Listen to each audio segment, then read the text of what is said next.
Hallelujah, praise the lord. ದೇವರ ಪರಿಶುದ್ಧ ನಾಮಕ್ಕೆ ಸ್ತೋತ್ರವಾಗಲಿ. ಒಂದು ರಾಗದ ಮುಖಾಂತರ ಒಂದು 2 ಚರಣಗಳನ್ನ ದೇವರನ್ನ ಮಹಿಮೆ ಪಡಿಸಿದ್ದೀವಿ. ಈಗ ಒಂದು ಸಂದೇಶವನ್ನ ತೆಗೆದುಕೊಳ್ಳೋಣ. ಮತ್ತಾಯನ ಬರೆದ ಸುವಾರ್ತೆ 3ನೇ ಅಧ್ಯಾಯ 1ನೇ ವಾಕ್ಯವಾಗಿದೆ. ಸ್ನಾನಿಕನಾದ ಯೋಹಾನ ಉಪದೇಶ ಇದು. ವಾಕ್ಯವನ್ನು ತೆಗೆದುಕೊಳ್ಳೋಣ.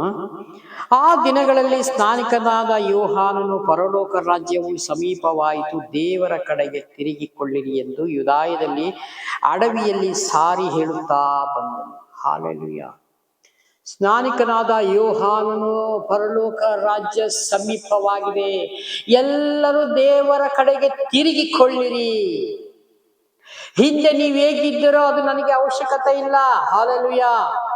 ಇವತ್ತು ದೇವರ ವಾಕ್ಯವನ್ನು ಕೇಳಿ ದೇವರ ಶಬ್ದಕ್ಕೆ ಕಿವಿಗೊಟ್ಟು ಇವತ್ತಿನಿಂದ ನಿಮ್ಗೆ ವಾಕ್ಯ ಸತ್ಯ ಗೊತ್ತಾಯ್ತಲ್ಲ, ನೀವು ದೇವರ ಕಡೆ ತಿರುಗಿಕೊಳ್ಳಿರಿ ಎಂಬುದಾಗಿ ಅಡವಿಯಲ್ಲಿ ಕೂಗುವನ ಶಬ್ದವದೇ. ಹಾಲೆಲೂಯ. ಇವತ್ತು ಅದೇ ರೀತಿಯಾಗಿ ಲೋಕದಲ್ಲಿ ಎಷ್ಟೋ ಸುವಾರ್ತೆ ಸಾರಲ್ಪಟ್ಟಿದೆ, ಅನೇಕ ಬೋಧನೆಗಳು ನಡೀತಾ ಇದೆ, ಅನೇಕ ಸಭೆಗಳಲ್ಲಿ ಸತ್ಯ ಸಂದೇಶವನ್ನು ಸಾರಲ್ಪಟ್ಟಿದೆ, ಲೋಕವೆಲ್ಲ ಸುವಾರ್ತೆಯನ್ನು ಸಾರಲ್ಪಟ್ಟಿದೆ. ಹಾಲೆಲೂಯ. ಇದು ಎಷ್ಟು ಜನ ಕೇಳ್ತಾ ಇದೀವಿ ಪ್ರಿಯ ಸಹೋದರ ಸಹೋದರಿಯರೇ. ಹಾಲೆಲೂಯ.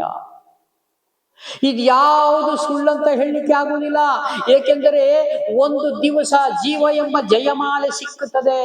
ಇದನ್ನ ನಾವು ಹಿಂಬಾಲಿಸಿಕೊಂಡು ಇದ್ರ ಪ್ರಕಾರ ನಾವು ವಾಕ್ಯ ಓದಿಕೊಂಡು ಇದ್ರ ಪ್ರಕಾರ ನಾವು ಜೀವಿಸುವುದಾದರೆ, ಹಾಲೆಲೂಯ. ಅದಕ್ಕೆ ಸ್ನಾನಿಕನಾದ ಯೋಹಾನನು ಹೇಳ್ತಾನೆ, ದೇವರ ರಾಜ್ಯ ಸಮೀಪವಾಗಿದೆ. ಹಾಲೆಲೂಯ. ಇವತ್ತು ಎಷ್ಟು ಜನ ನಾವು ಅದ್ರ ಕಡೆ ಗಮನ ಕೊಡ್ತಾ ಇದ್ದೀವಿ.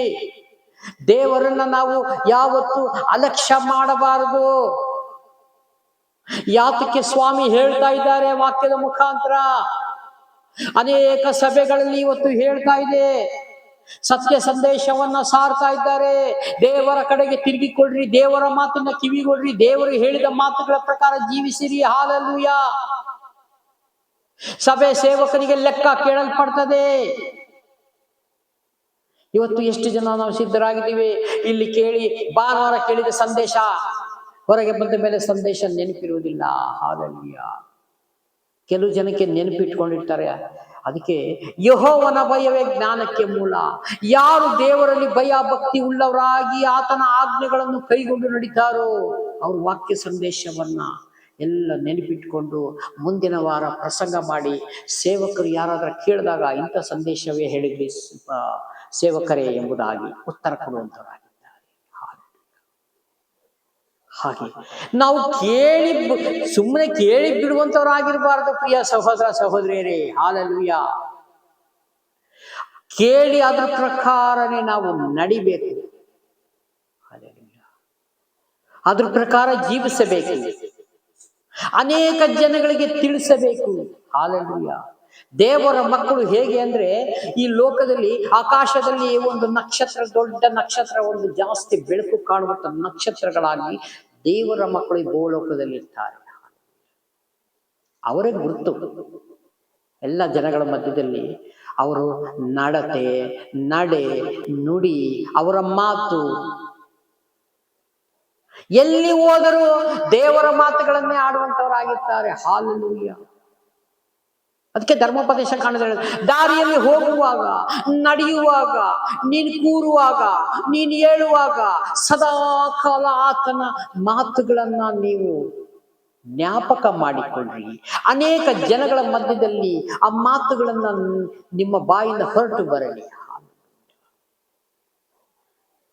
ನಾವು ಬೇರೆಲ್ಲ ಮಾತಾಡ್ತಾರೆ ಜನಗಳು, ಅದ್ರ ಮಧ್ಯದಲ್ಲಿ ನಾವು ದೇವರ ಮಾತುಗಳನ್ನ ತೆಗೆದು ಒಂದು ಮಧ್ಯೆ ತೆಗೆದು ಹಾಕಿದರೆ ಅವಾಗ ಅವ್ರು ಹೇಳ್ತಾರೆ, ಓ ಮುಂಚೆ ಇದ್ದಂಗೆ ಇಲ್ಲ, ಈಗ ಮನುಷ್ಯ ಈ ಸ್ವಲ್ಪ ಚೇಂಜ್ ಆಗಿದಾನಲ್ಲ, ಮುಂಚೆ ಇವನು ನಡೆ ನುಡಿ ಮಾತುಗಳು ಬೇರೆ ಇತ್ತಲ್ಲ, ಇವತ್ತು ಯಾಕೆ ಈ ತರ ಬದಲಾಗಿದೆಯಲ್ಲ. ಎಷ್ಟೋ ಜನ ನನಗೆ ಕೇಳಿದ್ದಾರೆ 10-20 ವರ್ಷದ ಹಿಂದೆ ನಾವು ಒಂದು ರೀತಿ ಇದ್ದೀವಿ, ಆದರೆ ಈಗ ಕೇಳ್ತಾರೆ, ಅಣ್ಣ ನೀವು ಯಾಕೆ ಸಹೋದರ ಈಗ ನೀವು ಬೇರೆ ತರ ಅಲ್ಲ, ನಾವು ಹಂಗೆ ಮಾತಾಡಲ್ಲ ಹಿಂಗೆ ಮಾತಾಡಲ್ಲ. ಇಲ್ಲ, ನನಗೆ ಅದು ಅವಶ್ಯಕತೆ ಇಲ್ಲ. ನನಗೆ ನನಗೆ ದೇವರು ಅದನ್ನ ಮಾತಾಡಬೇಡ ಅಂತ ನನಗೆ ಆಜ್ಞೆ ಅಂದ್ರೆ ನನಗೆ ಅದನ್ನ ನನಗೆ ಕಲಿಸಿ ಕೊಟ್ಟಿದ್ದಾರೆ. ಅದ್ರ ಪ್ರಕಾರ ನಾನು ಕೆಟ್ಟ ಶಬ್ದ ಬೇಡ. ಒಳ್ಳೆ ರೀತಿಯಾಗಿ ಅದಕ್ಕೆ ಹೇಳ್ತಾರೆ, ಕೆಟ್ಟದನ್ನ ಯಾವ್ದ್ರಲ್ಲಿ ಸೋಲಿಸ್ಬೇಕಂತೆ? ಒಳ್ಳೆದನ್ನಲ್ಲಿ ಕೆಟ್ಟದನ್ನ ಸೋಲಿಸ್ಬೇಕು. ಒಳ್ಳೆತನದ ಕೆಟ್ಟತನವನ್ನ ಸೋಲಿಸ್ಬೇಕು ಅಂತದೆ. ಅವ್ರು ಯಾಕೋ ಏನೋ ಮಾತಾಡಿದ್ರು, ನಾವು ಮಾತಾಡಬಾರ್ದು.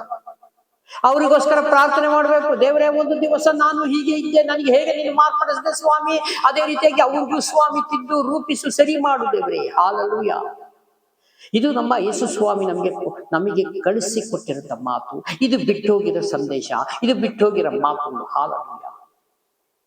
ಈ ರೀತಿಯಾಗಿ ನಾವು ದೇವರ ಜ್ಞಾನವನ್ನ ಹೇಗೆ ಇದೆಯೋ ಆ ರೀತಿಯಾಗಿ ದೇವರಿಗೆ ಒಳಪಟ್ಟು ನಾವು ಮಾತನಾಡಬೇಕಾಗಿದೆ. ಇದು ದೇವರ ಸಂದೇಶಕ್ಕೆ ಅನುಗುಣವಾಗಿರ್ತದೆ. ನಾವು ಕುರಿಗಳು ಒಳಗಡೆ ತೋಳ ಇರ್ತದೆ, ಮೇಲೆ ಕುರಿ ವೇಷ ಹಾಕಿಕೊಂಡು ಬರಬಾರ್ದು. ಅಂದರೆ ಅರ್ಥ, ಓಪನ್ ಮಾಡಿ ನೋಡಿದ್ರೆ ತೋಳ, ಅದು ಕವರ್ ಮಾಡ್ಕೊಂಡು ಕುರಿ ತರ ಬಿಟ್ಟರೆ ಅಯ್ಯೋ ಪಾಪ ಕುರಿ ಅಂತ ನೆನೆಸ್ತಾರೆ. ಅದೇ ರೀತಿಯಾಗಿ ಆ ರೀತಿಯಾಗಿ ಎರಡು ಮನಸ್ಸಾಗಿರ್ಬಾರ್ದು, ಎರಡು ದೋಣಿಲಿ ಪ್ರಯಾಣ ಮಾಡಬಾರ್ದು. ದೇವರನ್ನು ಧನವನ್ನು ಎರಡು ನೀವು ಸೇವಿಸಲಾರಿ. ದೇವರು ಹೇಳ್ತಾರೆ, ಧನ ಪ್ರತಿಯೊಂದು ಈ ಲೋಕದ ಆಸ್ತಿ ಅಂತಸ್ತು ಸಂಪತ್ತನ್ನ ಆಸೆ ಮಾಡಬೇಡ. ದೇವರ ರಾಜ್ಯಕ್ಕಾಗಿ ನೀತಿಗಾಗಿ ನೀನು ತವಕ ಪಡು. ಬಾಕಿ ಎಲ್ಲ ನಿನಗೆ ಹಿಂಬಾಲಿಸ್ತದೆ, ನಿನಗೆ ಫಾಲೋ ಮಾಡ್ತದೆ. ಹಾಲೆಲೂಯಾ. ನಾವು ದೇವರನ್ನ ಬಿಟ್ಬಿಟ್ಟು ಇಲ್ಲಿ ಓಡಾಡ್ತೀವಿ. ಇಲ್ಲ, ಪ್ರಾರ್ಥನೆ ಮಾಡ್ಬೇಕು. ದೇವರೇ, ನನಗೆ ಮನೆ ಇಲ್ಲ, ನನಗೆ ದಯಮಾಡಿ ಮನೆ ಒಂದು ಸಹಾಯ ಮಾಡ್ತೇವೆ. ದೇವರೇ, ನನಗೆ ಊಟಕ್ಕೆ ಇದಿಲ್ಲ, ಕಾಸಿಲ್ಲ, ಏನಿಲ್ಲ ಸ್ವಾಮಿ, ನನಗೆ ನೀನು ಸಹಾಯ ಮಾಡು. ಹಾಗೆ ದೇವರು ನಡೆಸ್ತಾರೆ. ಉಪವಾಸ ಇಲ್ಲದೆ ದೇವರು ನಡೆಸ್ತಾರೆ. ದೇವರು ಆ 40 ವರ್ಷ ಅರಣ್ಯದಲ್ಲಿ ನಡೆಸ್ಬೇಕಾರೆ ಬಂಡೆ ಹೊಡೆದು ನೀರು ಕೊಟ್ಟರು. ದೇವರ ದೂತರು ಊಟ ಮಾಡುವಂತ ಮನ್ನಗಳನ್ನ ಕೊಟ್ಟರು. ಇದು ಸಾಕಾಗಿಲ್ವಾ? ಹೇಳ್ತಾರೆ ಸ್ವಾಮಿ, ಇನ್ನೇನು ಮಾಡ್ಬೇಕು ನಿಮಗೆ ಅಂತಾರೆ. ಹಾಲೆಲೂಯಾ. ಮಾಂಸ ಮೇಲಿಂದ ಹಕ್ಕಿಗಳನ್ನ ಬಿಳಿಸಿ ತಿನ್ರಿ ಮಾಂಸವನ್ನ ಎಷ್ಟು ಬೇಕಾರೆ ಅಂತಂದ್ರೆ, ಮೂಗಲ್ಲಿ ಮಾಂಸ ಬರೋಷ್ಟು ತಿಂದ್ರು ಅಂತದೆ ವಾಕ್ಯ. ಹಾಗಾಗಿ ನಾವು ಕೊಟ್ಟಂತ ಸಂದೇಶಕ್ಕಾಗಿ ಸ್ತೋತ್ರ ಮಾಡಿಕೊಳ್ಳೋಣ. ದೇವರು ಯಾರಿಗೂ ಆಶಾಭಂಗ ಆಗಲಿಕ್ಕೆ ಬಿಡುವುದಿಲ್ಲ. ನಮ್ಮ ದೇವರು ಒಳ್ಳೆಯವರು, ಕನಿಕರ ಉಳ್ಳವರು, ದೀರ್ಘ ಶಾಂತಿ, ಕ್ಷಮಾ ದಮ ಎರಡು ಮಾಡುವರು. ಅಂಥವ್ರನ್ನ ನಾವು ನೀವು ಸೇವಿಸುವಂತ ಮಕ್ಕಳಾಗಿದ್ದೇವೆ. ಹಾಲೆಲೂಯಾ. ಕಣ್ಮುಚ್ಚಿ ಒಂದು ಪ್ರಾರ್ಥನೆ ಮಾಡಿ ಈ ವಾಕ್ಯವನ್ನು ಮುಕ್ತಾಯ ಮಾಡೋಣ. ಪ್ರೀತಿ ಸ್ವರೂಪನಾದ ದೇವರೇ, ರಾಜಾದಿರಾಜನೇ ಯೇಸು ಸ್ವಾಮಿ, ನಿಮಗೆ ಮಹಿಮೆಯಾಗಲಿ. ಸ್ತುತಿಗಳ ಮಧ್ಯೆ ವಾಸ ಮಾಡುವ ತಂದೆ ಕರ್ತನೆ ಸ್ವಾಮಿ, ಆಕಾಶ ಭೂಮಿ ಅಳೆದೋಗ್ಬೋದು, ನಿಮ್ಮ ಮಾತು, ನಿಮ್ಮ ವಾಕ್ಯ, ನಿಮ್ಮ ವಚನ ಇದು ಎಂದು ಅಳಿಯುವುದೇ ಇಲ್ಲ. ಅದು ಸೇನಾಧೀಶ್ವರನಾದ ಯೆಹೋವನ ನುಡಿಯಾಗಿದೆ ಸ್ವಾಮಿ. ವಿಡಿಯೋ ಮುಖಾಂತರ ನೋಡುತ್ತಾ ಪ್ರತಿಯೊಂದು ಕುಟುಂಬಗಳನ್ನು ನೆನೆಸಿ ನಿಮ್ಮ ಕಳೆದೋಗ್ತೀನಿ ಸ್ವಾಮಿ ದೇವರೇ. ಅವರೆಲ್ಲ ಆಶೀರ್ವದಿಸು, ಬಲಪಡಿಸು. ಯೇಸು ನಾಮದಲ್ಲಿ ಬೇಡಿ ಇಡುತ್ತೇನೆ, ಜೀವವುಳ್ಳ ಪರಲೋಕದ ತಂದೆ. ಆಮೆನ್. Praise God. ದೇವರೆಲ್ಲರನ್ನೂ ಆಶೀರ್ವದಿಸು.